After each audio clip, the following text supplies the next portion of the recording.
അതെല്ലാം ഞാൻ ചെയ്തിട്ടുണ്ട്. കാരണം നമ്മൾ കിട്ടിയൊരു അവസരമല്ലേ, ഒരു അവസരം കിട്ടുമ്പോൾ നമ്മളത് എങ്ങനെയാണേലും നമ്മളത് യൂസ് ചെയ്യുക എന്നുള്ളതല്ലേ. നമ്മൾ ആഗ്രഹമായിട്ട് സിനിമ വരണം, അപ്പം അത് ഇന്നത് വേണ്ട എന്നുള്ളതല്ല, നമ്മൾ മാക്സിമം യൂസ് ചെയ്യണം. അപ്പോൾ ചില കാര്യങ്ങൾ പറയാം, അഷ്ടം നീ റിസ്ക് എടുക്കേണ്ട, അല്ലെങ്കിൽ റിസ്ക് എടുക്കേണ്ടെന്ന് പറയും. അവർ കുഴപ്പമില്ല, നോക്കാം, അത് നോക്കാം, എത്രത്തോളം വരും നമുക്ക് നോക്കാം. കുറേ കാര്യം എല്ലാം മാക്സിമം എന്നെ കൊണ്ടാകാവുന്ന എല്ലാം മാക്സിമം ഞാൻ പടത്തിൽ ചെയ്തിട്ടുണ്ട്.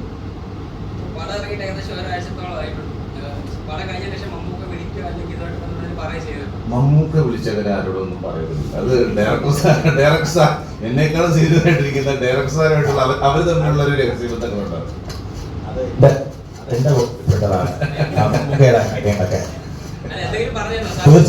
പടം കാണണമെന്ന് പറഞ്ഞു.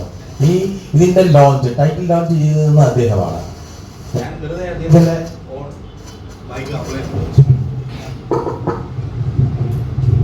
ഞാൻ അദ്ദേഹത്തിന്റെ ഓൺലൈനിൽ കൂടെ ഒന്ന് കൊടുക്കണമെന്ന് മാത്രമേ പറഞ്ഞോളൂ. ഇതേപോലെ അത് പറ്റില്ല എന്ന് പറയാം ആദ്യമേ. ഞാൻ ചോദിച്ചത് എന്താണിത്? അപ്പോൾ പറഞ്ഞു ഞാൻ എവിടെ നിൽക്കണോ അവിടെ വന്ന് ഞാൻ ലോഞ്ച് ചെയ്തു തരാം, ടൈറ്റിൽ ലോഞ്ച് എന്ന് ഇങ്ങോട്ട് പറയാണ് അദ്ദേഹം ചെയ്തത്. അപ്പോൾ അത്രയും ആത്മാർത്ഥമുണ്ടല്ലേ. അപ്പോൾ പടം തീർച്ചയായിട്ടും കാണണം എന്ന് പറഞ്ഞിട്ട് അദ്ദേഹം ഇവിടെ ഇല്ല, സ്ഥലത്തില്ല. അതുകൊണ്ടാണ് വന്ന ഉടനെ അദ്ദേഹം കാണും, പടം കാണാം. അതിന് മുമ്പും അദ്ദേഹത്തിൻ്റെ മറ്റേ പ്രൊമോഷനായിട്ട് ഇതായിരുന്നു. വന്ന ഉടനെ തീർച്ചയായിട്ടും അദ്ദേഹം പടം കാണാം. അദ്ദേഹം പക്ഷേ അന്വേഷിച്ചു, ഡീറ്റെയിൽ അന്വേഷിച്ചു. അദ്ദേഹത്തിൻ്റെ മാനേജറും ബാക്കിയുള്ള ആൾക്കാരൊക്കെ പടം കാണണമെന്ന് പറഞ്ഞ് അവരെല്ലാം ഒന്ന് കണ്ടു. അതെൻ്റെ വകുപ്പിൽപ്പെട്ടാണ് മമ്മൂക്കയുടെ.